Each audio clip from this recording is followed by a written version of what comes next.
नमस्कार sir. Sir, नमस्कार। भारत जोड़ो यात्रा राजस्थान में जब से आई है कांग्रेस सड़कों पर एकजुट दिख रही है। कोई बयानबाजी भी नहीं हो रही, कोई विवाद भी सामने नहीं आ रहा। लेकिन जब आप राजस्थान यहाँ से छोड़कर जाएंगे तो क्या स्थितियाँ यही रहेगी? इसके लिए कोई मैकेनिज्म दे के जाएंगे या फिर कांग्रेस ऑल इज वेल के बयान से ही काम चलाएगी? मेरी राय है कि जो मैंने देखा है, और ये सिर्फ राजस्थान की बात नहीं है, ये बाकी स्टेट्स की भी बात है, कि मेन इशू कांग्रेस पार्टी की कि हमारा जो आम कार्यकर्ता है, जो सड़क पे लड़ता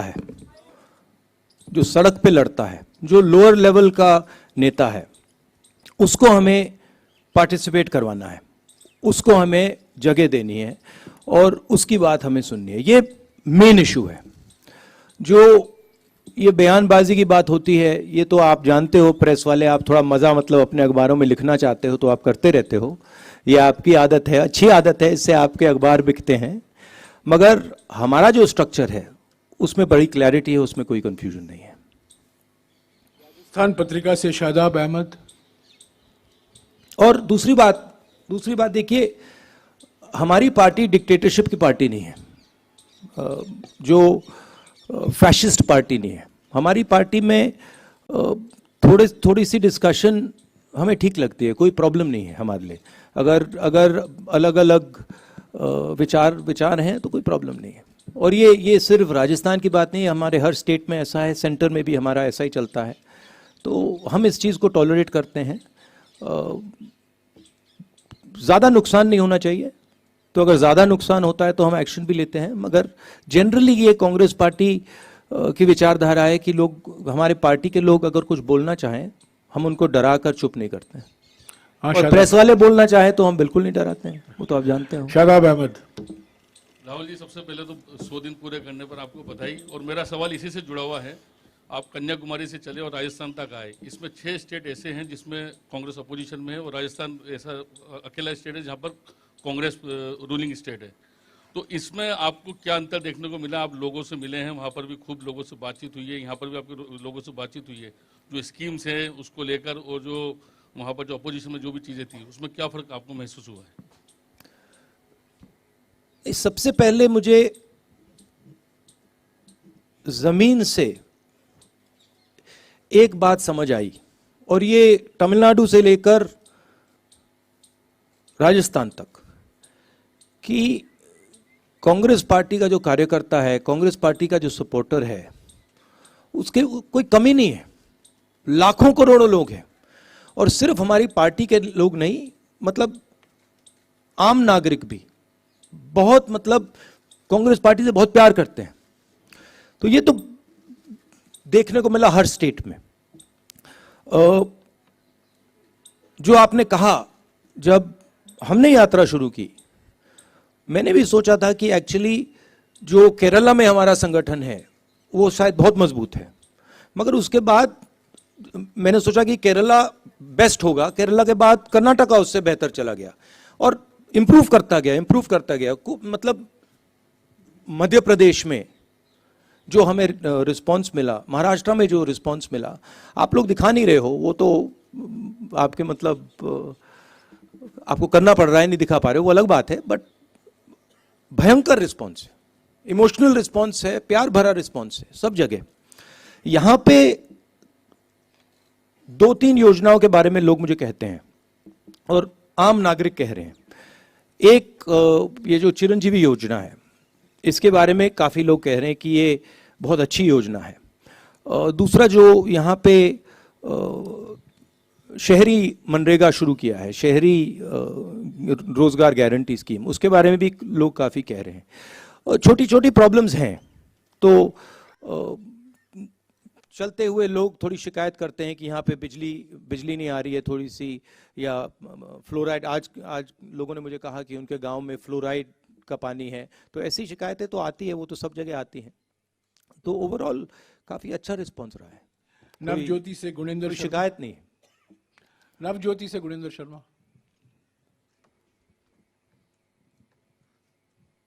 हेलो राहुल जी, ये आपके क्या है कि 4 साल सरकार के पूरे हो रहे हैं और सभी मंत्री सरकार रिपीट होने का दावा कर रहे हैं।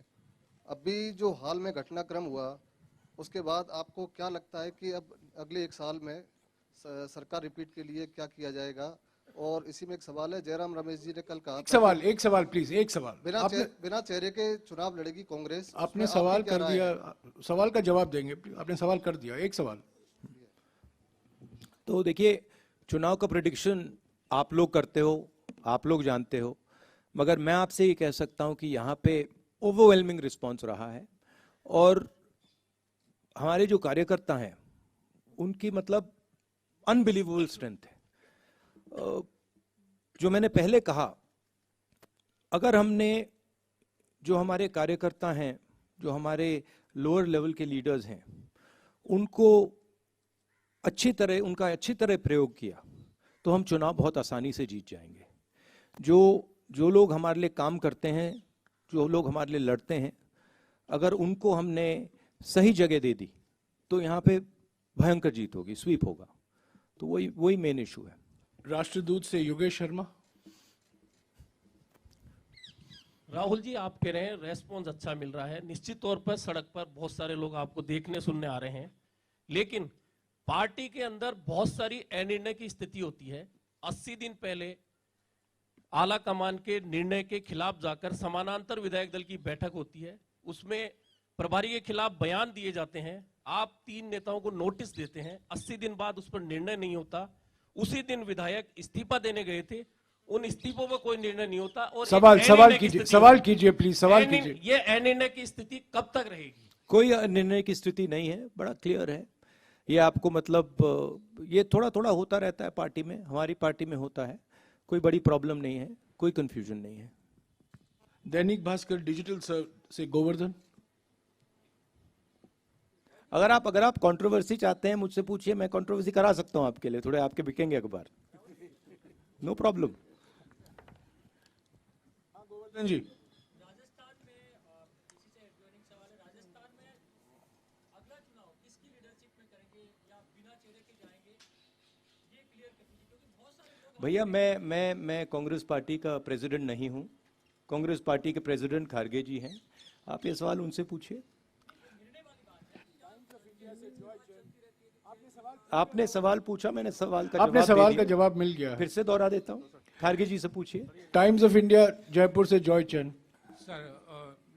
सर मेरा क्वेश्चन है, ये कांग्रेस में क्या है, कुछ नेता लोग बोलता है ये कोई नेता चला गया तो कोई फर्क नहीं पड़ता, the lot of attrition in the Congress, so what you are planning to stem this tide of people leaving Congress and joining other parties and BJP poaching them? Where is the tide? Last I heard, Congress won the election in Himachal Pradesh. You're not congratulating us for that. No, we are. How come you haven't said congratulations, Congress Party winning Himachal Pradesh? That you're not saying. That is only a drop in the ocean, actually. No? No, it's not. See, please don't underestimate what the Congress Party is. See what has happened, and with all due respect, you have been responsible for it. Is there Hindi mein? Hindi? English or Hindi? You asked the question, what do you prefer? English.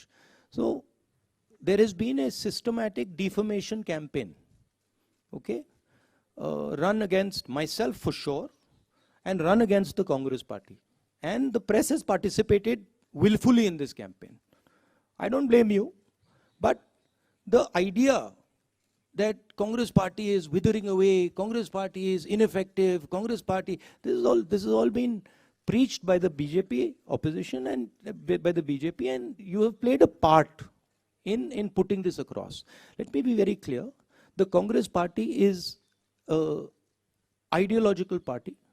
It is the party that is ideologically opposed to the BJP.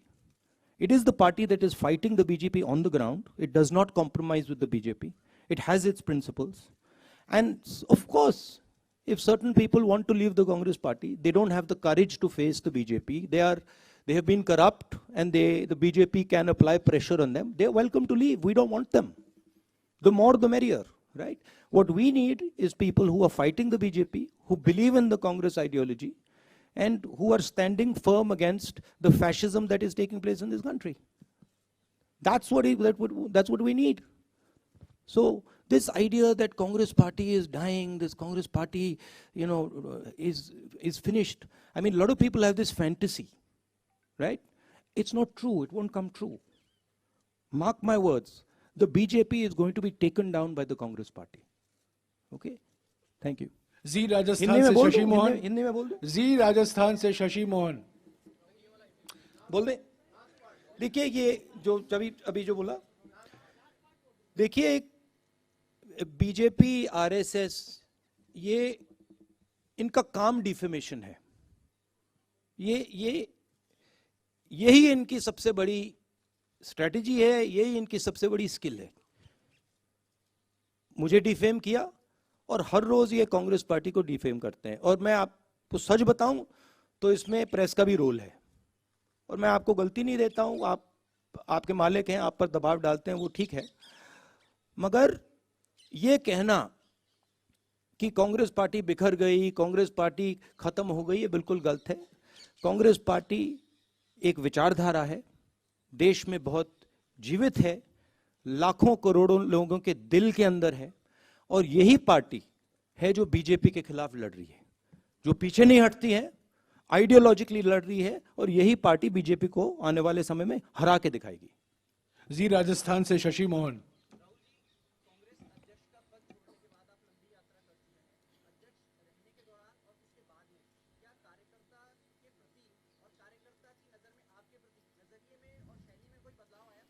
ये तो भैया आपको उनसे पूछना पड़ेगा। वो बताएंगे, मैं कैसे बताऊं? मेरा पर्सनल नजरिया नहीं, लाइफ का एक्सपीरियंस होता है, वो भी एक्सपीरियंस था, ये भी एक्सपीरियंस है, तो एक सफर है, उससे भी सीखने को मिला, इससे भी सीखने को मिला। मगर यात्रा से मुझे पर्सनली तो काफी फायदा हुआ है। यात्रा भी खत्म नहीं हुई है, मगर बहुत सीखने को मिला है।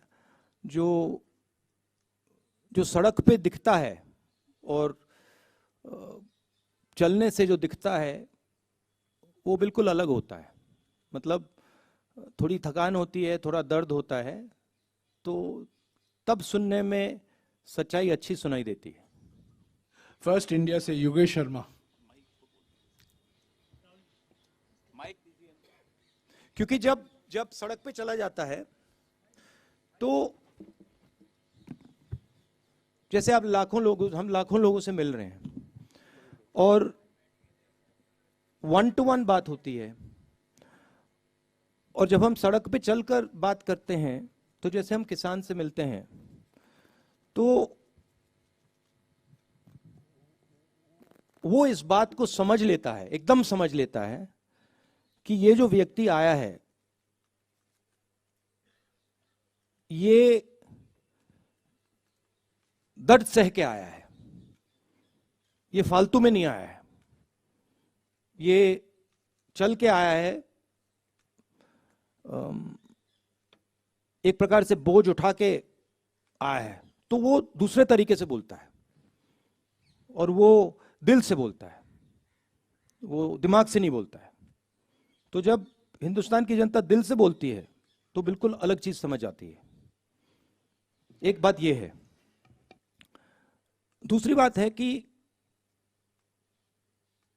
मुझे लगता है, और इसमें मैं शायद गलत हूं, मगर मुझे लगता है कि हमारी राजनीति में जो पहले हमारी राजनीति हुआ करती थी, खासतौर से 70-80 साल पहले महात्मा गांधी जी के समय की राजनीति, इंडिपेंडेंस की राजनीति, उसमें राजनेता जनता के बीच में होता था, एक प्रकार से जनता के अंदर होता था, दूरी नहीं थी।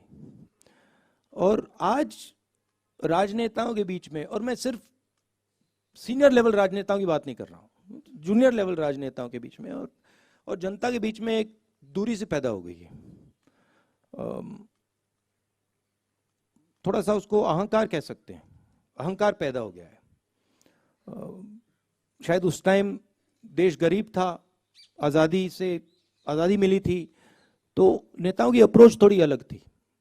आजकल मुझे लगता है कि दूरी बन गई है, और मैंने सोचा कि ये जो दूरी है, और शायद मुझ में भी थी थोड़ी सी दूरी, मैंने सोचा इस दूरी को खत्म करना है।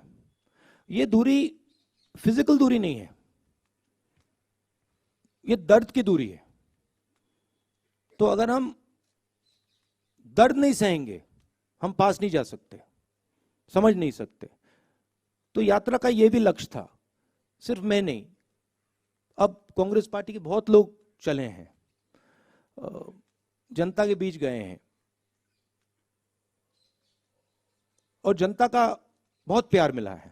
आपको मैं समझा नहीं सकता क्या इसका मतलब है, ऐसे बोलने में बात नहीं समझ आती। और जो हिंदुस्तान का जो ज्ञान है, जो आम नागरिक में है, जिसके बारे में आप लोग लिखते नहीं हो, मीडिया में दिखाई नहीं देता। आप लोग ऐश्वर्या राय जी, विराट कोहली जी, अमिताभ बच्चन जी के बारे में लिखते हो, मगर जो आम नागरिक है, जो अपना खून पसीना दे रहा है, उसका जो ज्ञान है, उसका कोई मुकाबला ही नहीं। उसका जो प्यार है, उसका कोई मुकाबला नहीं। तो ये सीखने को मिला है। न्यूज 18 राजस्थान से सचिन शर्मा। मेरा रह गया था सवाल। हाँ, अच्छा, सॉरी। राहुल जी, कई रंग आपने देखे कन्याकुमारी से लेकर राजस्थान तक, और राजस्थान में गहलोत सरकार है या कांग्रेस सरकार है, लेकिन बाकी जगहों पर कांग्रेस का राज नहीं है। लेकिन कांग्रेस की कोख से जन्मे कई दल वहाँ पर क्षेत्रीय दलों के रूप में खड़े हो गए, जिन्होंने कांग्रेस को लगातार नुकसान पहुँचाने का काम किया।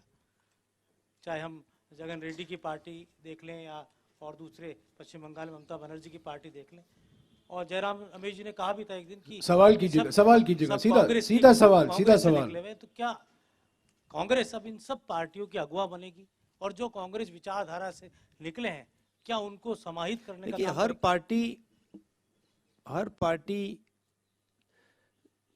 का एवोल्यूशन होता है, ट्रांजिशन होता है। जो कांग्रेस पार्टी 10 साल पहले थी, जो हिंदुस्तान के हालात 10 साल पहले थे, 20 साल पहले थे, 30 साल पहले थे, 40 साल पहले थे, वो बदलते जाते हैं। पार्टी को अडेप्ट करना पड़ता है। अभी आप कांग्रेस पार्टी को अडेप्ट करते हुए देख रहे हो। कमियां रही हैं, मैं ये नहीं कह रहा हूं कि कांग्रेस पार्टी ने कभी गलती नहीं की, गलती की है, बहुत गलतियां की हैं, मगर देश के जो हालात हैं उसके लिए अब कांग्रेस पार्टी अडेप्ट कर रही है। और जो कांग्रेस पार्टी की जड़ है, जो उसका डीएनए है, अब कांग्रेस पार्टी उसके ओर जा रही है। और मैं आपको एक बात कह सकता हूं, जिस दिन कांग्रेस पार्टी ने अपनी जड़ पकड़ ली, जिस दिन जो कांग्रेस है वो कांग्रेस संगठन बन गया, उस दिन यहां पे कोई नहीं हरा सकता कांग्रेस को। तो ये एक कम्युनिकेशन है, जनता के साथ एक कम्युनिकेशन है, जनता को समझने का प्रयास है, और अपने आप को बदलने का प्रयास है। ठीक है, तो ये आप ट्रांजिशन देख रहे हैं, इसमें थोड़ा टाइम लगेगा, मगर ये विचारधारा जो है कांग्रेस पार्टी की, ये 10-15 साल पुरानी नहीं है, ये 100 साल पुरानी भी नहीं है। ये जो लड़ाई चल रही है, ये हजारों साल पुरानी लड़ाई है, हजारों साल पुरानी। तो ये विचारधारा की लड़ाई पहले थी, आज है, कल भी रहेगी। कांग्रेस पार्टी को प्रिसाइसली ये समझना है कि कांग्रेस पार्टी है क्या, और वो एक सफर है। और हमारे लिए जो हो रहा है, मैं आपको बताऊं, ये जो बीजेपी आई है, जो आरएसएस आई है, सारे इंस्टीट्यूशंस को कैप्चर कर लिया है इन्होंने। ये कांग्रेस पार्टी के ट्रांजिशन के बदलाव के लिए, ट्रांजिशन के लिए, नई एक जो कांग्रेस पार्टी का रूप है, उसके लिए बहुत अच्छा है, खराब नहीं है। और जो हमारे सीरियस नेता हैं, जो कांग्रेसी हैं, उनको ये मालूम है, और वो दिख जाते हैं, वो डरते नहीं हैं, वो दिख जाते हैं। न्यूज 18 राजस्थान से सचिन शर्मा। माइक दीजिएगा जल्दी यार, माइक सर, ऊपर। मेरा सवाल ये है आपसे कि ओपीएस राजस्थान ने लागू किया, हिमाचल में भी ओपीएस की वजह से ही संभवतः आप लोग सत्ता में आए। कल आप रघु राजन सर से मिले हैं, उनसे आपकी बातचीत हुई? ये आपने बहुत बड़ी स्टेटमेंट की कि बहुत बड़ा कारण हिमाचल में आप ओपीएस के कारण आए। ये मतलब साइंटिफिक एनालिसिस किसी ने नहीं किया है। उसका एक बड़ा रोल रहा होगा। गहलोत साहब भी कई बार गए, उन्होंने ओपीएस की बात कही, लेकिन कई अर्थशास्त्री उसके विरोध में, उसके खिलाफ हैं। कल आपकी रघुराम राजन साहब से लंबी बात हुई, क्या उनसे इस बारे में आपकी कोई बातचीत हुई? उनकी क्या राय है और आप इस बारे में? नहीं, उनसे इसके बारे में राय नहीं हुई। आप क्या सोचते हैं सर? प्यार से भैया, नहीं उनसे बात नहीं हुई, मगर हमारी जो जनरल अप्रोच होती है, जो हमारी स्टेट लीडरशिप नॉर्मली जो स्टेट लीडरशिप करना चाहती है, थोड़ी सी फ्लेक्सिबिलिटी हम उनको देते हैं। तो हम ये नहीं कहते हैं कि हर स्टेट को ये करना है, हम सेंटर से एडवाइस दे सकते हैं, एडवाइस देते हैं कि हमें लगता है कि ये ठीक है या ये ठीक नहीं है, बट जनरली हम स्टेट्स पे छोड़ देते हैं, क्योंकि अलग अलग स्टेट्स को अलग अलग तरीके से अपनी सरकार चलानी पड़ती है। इंडिया न्यूज राजस्थान से दिनेश डांगी।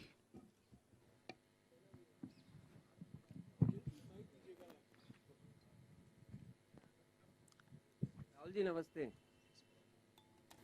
राहुल जी, आप नमस्कार। लगातार कह रहे हैं कि ये मेरी यात्रा सियासी नहीं है, नया आप वोट मांग रहे सॉरी, हो। क्या? आपकी यात्रा सियासी नहीं है, मकसद 3 आपने बता रखे हैं। नहीं, ये मेरी यात्रा नहीं है भैया, कांग्रेस की, हाँ। जन जन की हो जाएगी जो भी, मगर मेरी नहीं है। Best of luck. लेकिन आप दिल से बोलते हैं, दिल का ही सवाल करते हैं, तो पब्लिक पूछ रही है ये आदमी क्यों घूम रहा है, इसको वोट नहीं चाहिए, राजनीति ये नहीं कर रहा, क्या फायदा मिलेगा? अल्टीमेटम जो मुद्दे आप उठा रहे हैं 8 साल से, 2014 से, न मीडिया न मोदी सरकार सीरियस ले रही है, पब्लिक रिजल्ट दे चुकी है लोकसभा राज्यसभा में, तो वो कह रही है ये क्यों घूम रहा है? ये व्यक्ति इसलिए घूम रहा है क्योंकि इस देश में बीजेपी ने डर और नफरत फैला दिया है, और ये व्यक्ति इसलिए घूम रहा है क्योंकि वो डर और नफरत को मिटाना चाहता है। और ये पहला व्यक्ति नहीं है जो ऐसे घूम रहा है, ऐसे बहुत सारे व्यक्ति घूमे हैं, और ये हिंदुस्तान का इतिहास है। ये जो नफरत और डर से लड़ने का ये हिस्ट्री है हमारी, ये इतिहास है, और मैं पहला नहीं हूँ और अंतिम नहीं होऊंगा। और ये मेरी यात्रा नहीं है, ये हिंदुस्तान के लोगों की यात्रा है, ये कांग्रेस पार्टी की विचारधारा की यात्रा है, और ये हिंदुस्तान को जोड़ने की यात्रा है। राजस्थान मीडिया से आखिरी सवाल है, पत्रिका टीवी से राहुल सिंह।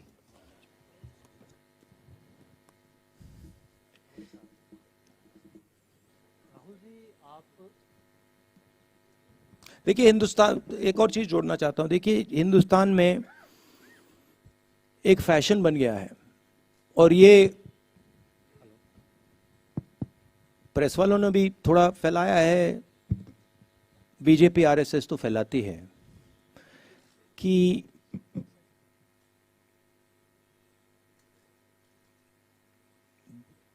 देश के लोग एक दूसरे से नफरत करते हैं। मगर जो मुझे दिखा, और मैं अब तकरीबन 2500 कितने चले हैं जयराम जी, 2800 किलोमीटर चला हूं, तो थोड़ा तो मैंने देखा होगा। मुझे दिखा है कि इस देश में करोड़ों लोगों के दिल में एक दूसरे के लिए प्यार है, मोहब्बत करते हैं एक दूसरे से, भाईचारा है, और एक दूसरे के लिए लड़ जाएंगे, मर जाएंगे। और मुझे बहुत खुशी हुई, क्योंकि मैंने भी सोचा था कि भाई देश को खो क्या गया है, ऐसे देश में इतनी नफरत कैसे हो सकती है। और सच बताऊं तो मुझे बहुत अच्छी चीज देखने को मिली कि नफरत ऊपर से फैलाई जा रही है, उसमें आप लोग भी काम कर रहे हो, करना पड़ रहा है, मगर नीचे से आप देखें, प्यार है, भाईचारा है, इज्जत है, रिस्पेक्ट है। और यही इस देश की संस्कृति है, यही इस देश की हिस्ट्री है, इसको बदला नहीं जा सकता है। राहुल जी, आपने 2.5-3 किलोमीटर की यात्रा की और लगातार चल रहे हैं। इस पूरी यात्रा में राजनीतिक रूप से, सामाजिक रूप से क्या आपने बदलाव, क्या दो तीन अहम चीजें महसूस की जो आने वाले समय में चुनौती बन सकती है, कांग्रेस पार्टी उसका मुकाबला भी कर सकती है? इस तरह की क्या 2-3 चीजें अहम रूप से महसूस किया आपने?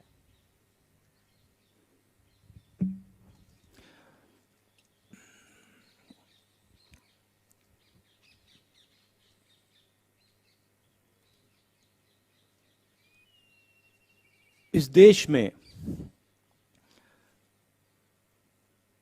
आर्थिक अन्याय हो रहा है,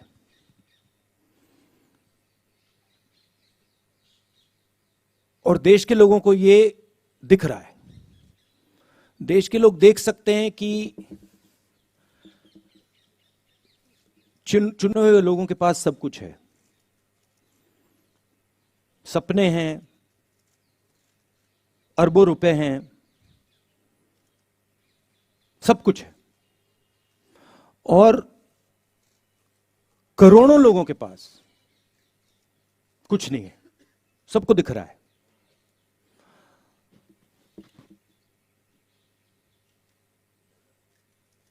करोड़ों लोग हर रोज उठते हैं, कोई ना कोई सपना देखते हैं, और फिर उनका सपना टूट जाता है। युवा कोई इंजीनियर बनने की कोशिश करता है, कोई डॉक्टर बनने की कोशिश करता है, दिल में उनको सच्चाई मालूम है कि कुछ मिलेगा नहीं, जानते हैं। जैसे बहुत सारे युवा मुझसे कहते हैं, मैं पूछता हूं क्या कर रहे हो, आईएएस में जाना चाहते हैं। फिर मैं सवाल पूछता हूं, बेटा हिंदुस्तान में कितने लोग हैं? 140 करोड़। बेटा हिंदुस्तान में साल में आईएएस कितने लोगों को मिलती है? 150। क्या तुम्हें सचमुच में लगता है कि तुम आईएएस में जा सकते हो? चुप हो जाते हैं। तो इस देश में जो अन्याय हो रहा है, जिसकी ये रक्षा आप भी कर रहे हो, जिसको आप भी छुपा रहे हो, आप नहीं छुपाना चाहते हो मगर छुपा रहे हो, वो देश की जनता को दिख रहा है। और यही कांग्रेस पार्टी का काम है कि जो देश को जो विजन होना चाहिए,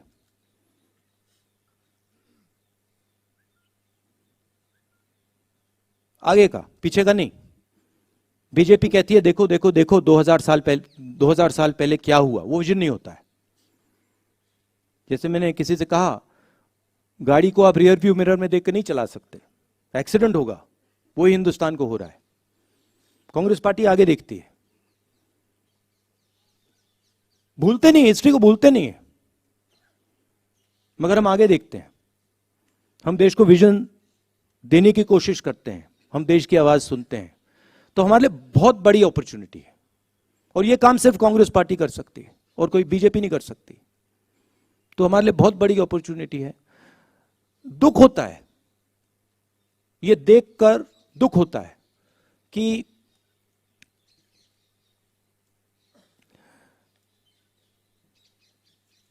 सौ लोगों के पास इतना धन है जितना 50 करोड़ हिंदुस्तानियों के पास है। एक तरफ 100 लोग, दूसरी तरफ हिंदुस्तान की आधी आबादी।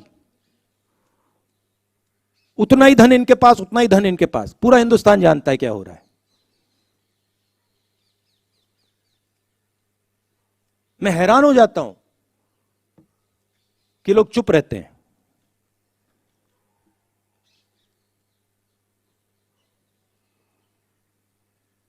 दिल बड़ा है उनका,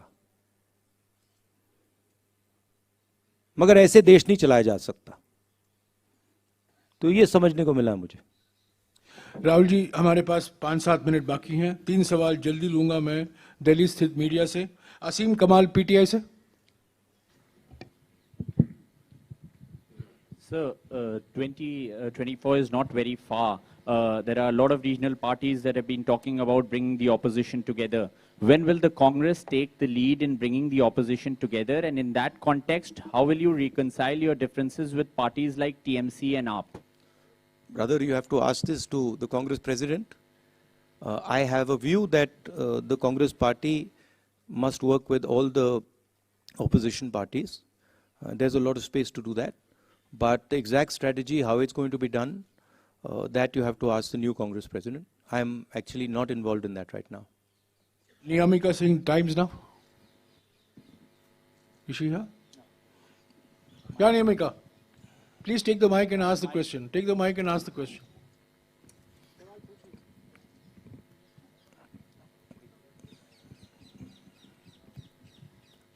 Hi, sir. Sir, my question to you is that after this successful completion of 100 days of Bharat Jodo Yatra, is the Congress party also planning to move from west to east in the country? अब देखते हैं, let us see. But you know, before I came to this press conference, I was having lunch with my friend here. And I said to him that I bet you that the press will not ask me a question on China. I said, मैं आपसे शर्त लगा लेता हूं कि press वाले आज सब सवाल पूछेंगे, आगे पीछे दाएं बाएं, यात्रा, सचिन पायलट, अशोक गहलोत, सब पूछेंगे, मगर चाइना के बारे में एक सवाल नहीं पूछा जाएगा।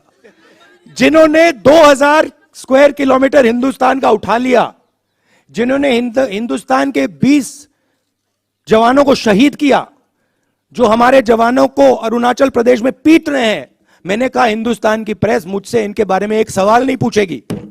सच था। Vijay Lakshmi from India news. Vijay Lakshmi, mike दीजिएगा विजय लक्ष्मी जी को। ब्रदर, देश देख रहा है, ये मत सोचिए कि नहीं देख रहा है। राहुल जी, विजय लक्ष्मी इधर। राहुल जी, मैं चाइना पर ही पूछना चाह रही थी। अब बाबा पूछ रहे हैं चाइना पर। नहीं राहुल जी, अब पूछ रही है। नहीं, मैं चाइना पर ही अब याद आया चाइना। अपनी बारी का इंतजार करी थी मैं, क्योंकि एक ऑर्डर है प्रेस कॉन्फ्रेंस का, क्योंकि पार्लियामेंट में आप से मुलाकात नहीं हो पाती है। भारत जोड़ो यात्रा में आप हैं, आपकी पार्टी उठा रही है ये मसला हाउस में, लेकिन सरकार की तरफ से कहा जाता है 1 इंच भी कोई हमारी जमीन का नहीं ले सकता है। लेकिन उसके बावजूद इस तरह की घटनाएं हो रही हैं। आपको लगता है अप्रोच में कुछ चेंज करने की जरूरत है? मुझे जो दिख रहा है,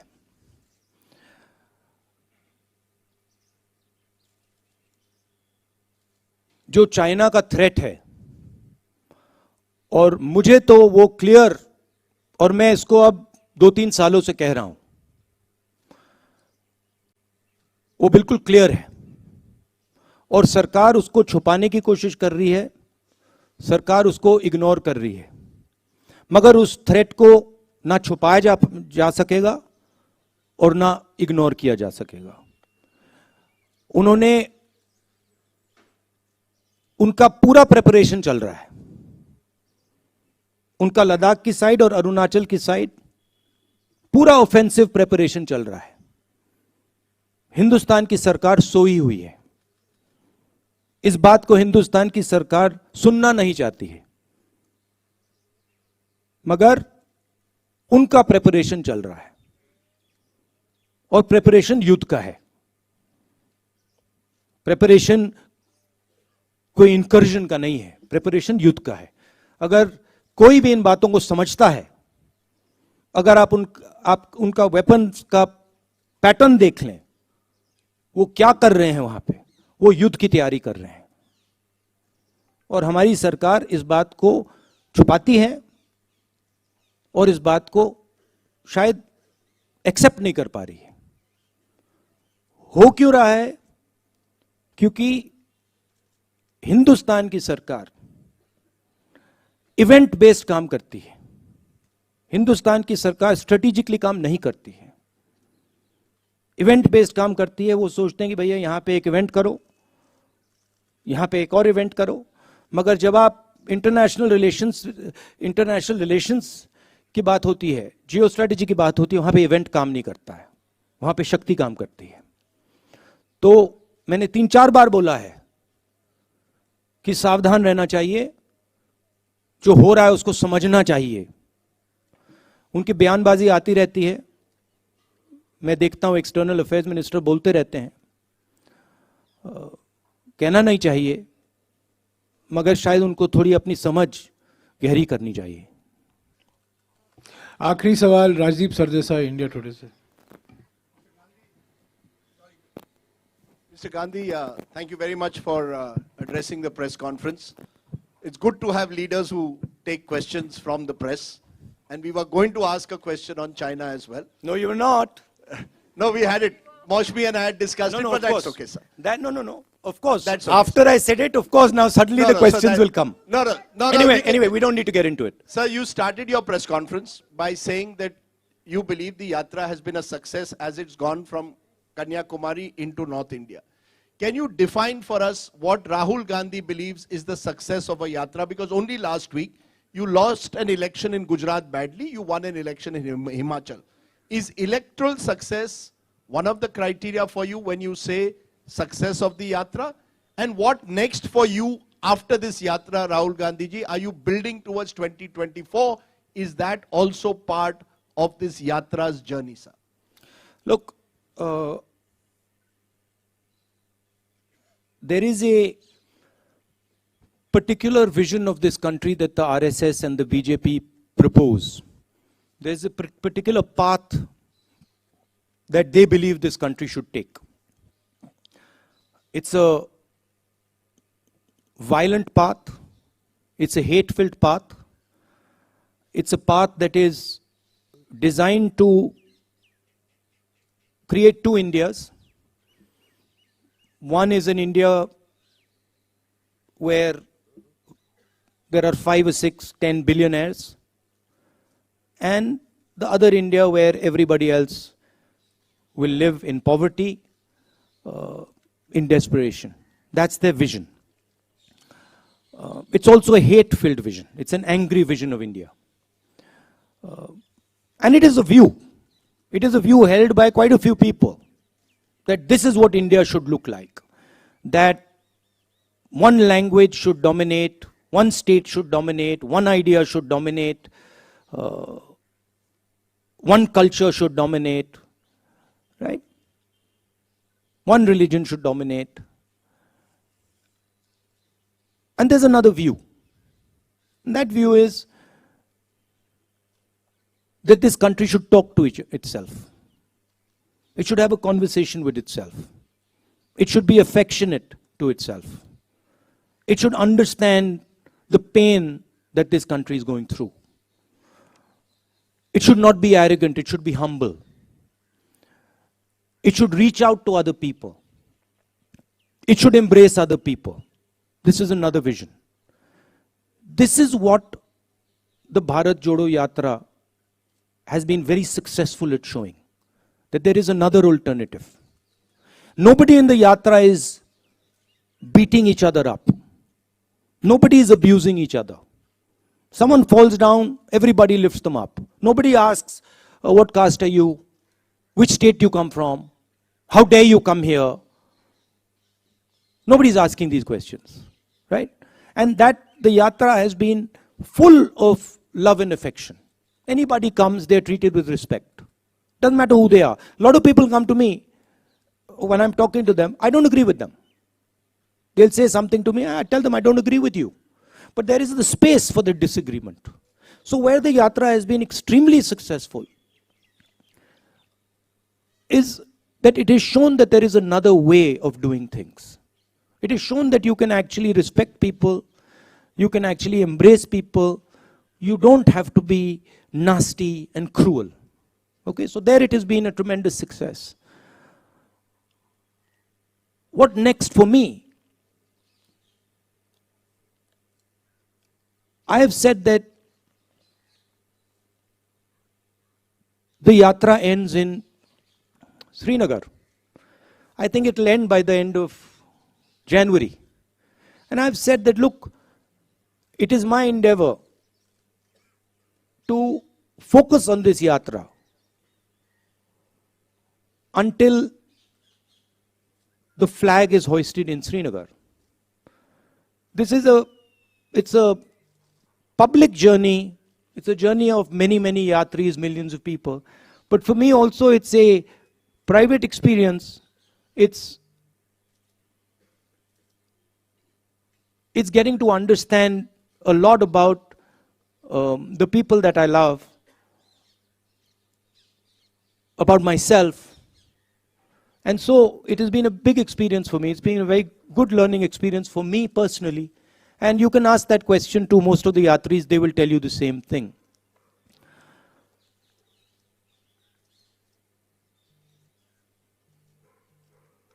One of the reasons the BJP wins elections, I mean, there are multiple reasons, right? There is that they have huge amounts of money. They use the institutions of the country. They pressurize and threaten people. Those things, those tools are not available to us. We don't want to use them. We will never take over the institutions of this country because we are the ones who built them and we know that they belong to the people of this country. We will never touch them. So we can't do that. We don't have access to that money. We never will. Right? Because we don't offer the conveniences that the BJP offers. We say inconvenient things about farmers and laborers and small businesses and youngsters, and we do all that. So we'll never get that money. But one of the other reasons that BJP wins elections is because they're very clear on who they are. They're hateful, I don't agree with them. They divide India, I don't agree with them. But they have complete clarity on who they are. It's easy to have clarity on who they are. Because for them it's just, do you hate so and so? Yes, you do. Okay, that's who you are. For us it's much more complicated. But the day the Congress party understands in depth who it is and what it stands for, it will win every election that it faces. Okay. There is also the matter of fighting elections operationally, which we are getting better at. Himachal Pradesh election, we faced the full money of the BJP, the full organizational capability of the BJP, we beat them. And frankly, if in Gujarat the AAP hadn't been put up as a proxy and hadn't been used to target the Congress party, we would probably beaten the BJP there as well. So we are learning, but we are different than the large number of opposition parties. We work with them, we appreciate them, we believe they are important, but we're different. And the way we are different is we represent a national ideology. We represent a vision for the country. None of the regional parties can represent a vision for the country. They can represent a vision for a community or a vision for a state, but they cannot represent a vision for the country, right? And what we are competing with is a vision that the BJP is proposing for the country. So the space of the Congress party will always be there. The people who believe in the Congress party will always be there. Let me finish. The people who believe in the Congress party will always be there. It's a question of getting them excited, getting them motivated, and getting them to believe in what they stand for, which the Yatra has been very, very good at doing.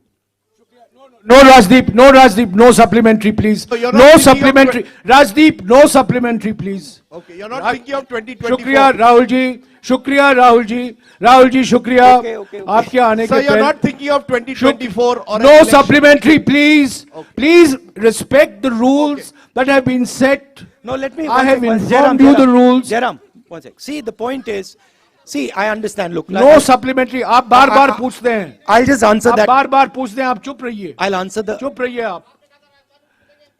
आपको पहले मिला था तेलंगाना में, आप हरियाणा में आइए. आप हरियाणा में ब्रदर, आइए. अगले प्रेस कॉन्फ्रेंस में आप आपको हरियाणा दिलवा में दूंगा. आइए. नहीं, मैं आपको करवा दूंगा. पहला आपको देंगे. अरे आप बार-बार पूछते हैं राहुल जी.